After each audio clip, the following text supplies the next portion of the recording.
American Mirsarai সনাতনী সোসাইটির জমজমাট বিজয়া সম্মেলনী হয়েছে। নিউ ইয়র্কের কুইন্সের একটি হলে এ মিলন মেলা হয়। মূলত দুর্গাপূজার পরে নিজেদের মধ্যে ভ্রাতৃত্বের বন্ধন আরও দৃঢ় করার লক্ষ্যে আমেরিকায় বসবাসকারী মিরসরাইয়ের সনাতন ধর্মাবলম্বীরা এই আয়োজন করে। গীতা পাঠের মাধ্যমে শুরু হয় অনুষ্ঠান। পরে 2 বছর মেয়াদী সংগঠনের নতুন কমিটির শপথ গ্রহণ করে। ভক্তিমূলক গান থেকে আধুনিক সঙ্গীত সবই ছিল রঙিন আয়োজনের অংশ। নতুন প্রজন্মের ছেলে মেয়েদের গান ও নাচে অনুষ্ঠান পায় ভিন্ন মাত্রা। সেই সাথে মুখরোচক বাঙালি খাবার উপভোগ করেন আমন্ত্রিত অতিথিরা। সাংস্কৃতিক আয়োজনের অন্যতম আকর্ষণ ছিল ধামাইল নাচ।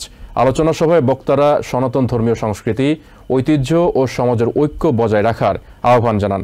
সমাজের উন্নয়ন, নতুন প্রজন্মকে ধর্মীয় মূল্যবোধ শেখানো এবং একে অপরের পাশে দাঁড়ানোর আহ্বানও জানানো হয়।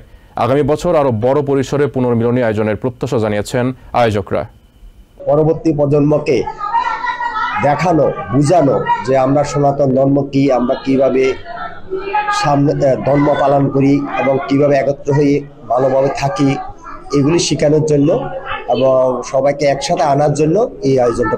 এবং আশা করি আমাদের এই জিনিসটা অব্যাহত থাকলে আমাদের নতুন প্রজন্ম আমাদের কাছ থেকে অনেক কিছু শেখার আছে। কৃষ্টি কালচারগুলো যেন আমাদের পরবর্তী প্রজন্ম, আমাদের ছেলে মেয়েরা উপভোগ করতে পারে, সেটার উদ্দেশ্য নিয়েই আমাদের এই সংগঠন। প্রবাসের মাটিতে আমরা এই শান্তি প্রচার করে আমাদের নিজেদের পরিবার এবং আমাদের সন্তানদেরকে, ভবিষ্যৎ প্রজন্মকে সুখী ও সমৃদ্ধশালী করে তোলার উদ্দেশ্যে আমাদের ঈশ্বরের কাছে আমরা প্রার্থনা করে যাই।